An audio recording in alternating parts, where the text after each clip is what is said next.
د امر بالمعروف نهي عن المنکر او شکایتونو اوریدلو وزارت د شکایتونو اوریدلو برخې مسؤلینو هغه کور چې د ځینو کسانو له لوري په جبر نیول شوی و او د تیرو 6 میاشتو راهیسې د کور اصلي خاوند ته د کرایې له ورکولو او د کور له خالي کولو څخه انکار کوه د نوموړي له شکایت وروسته بېرته ور وسپاره. د امر بالمعروف نهي عن المنکر او شکایتونو اوریدلو وزارت ویان سیف الاسلام خیبر په دې اړه وایي چې یاد کور د ځینو کسانو له لوري په جبر نیول شوی و چې د اصلي خاوند د شکایت له څېړلو وروسته بېرته ور وسپارل شو. ښاغلی خیبر همداراز د خلکو د ستونزو اوریدل او هواری د امر بالمعروف نهي عن المنکر او شکایتونو اوریدلو وزارت ژمنتیا بولي او ډاډ ورکوي چې یاد وزارت د خلکو ستونزو اوریدلو او هواري ته ژمن دی.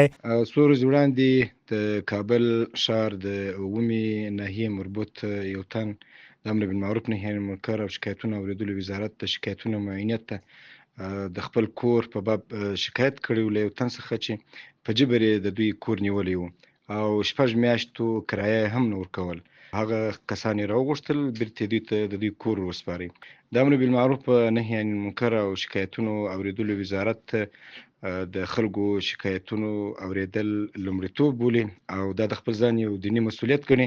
ورته مهال د سیاسي چارو شنونکی کامران امان د خلکو ستونزو ته د رسیدنې په برخه کې د امر بالمعروف نهي عن المنکر او شکایتونو اوریدلو وزارت لاسته راوړنې ستایي او د محتسبینو ورته کړنې د ټولنې او نظام ترمنځ د اړیکو پیاوړتیا کې ګټورې بولي. موږ د امر بالمعروف وزارت نه ډیر زیات د افغانستان خلک منندوی دي. د محتسبینو لخوا کم کارونه چې په کلو بانډو په ښارو په نایو او په ولایتو په ساده کړي دي او کوي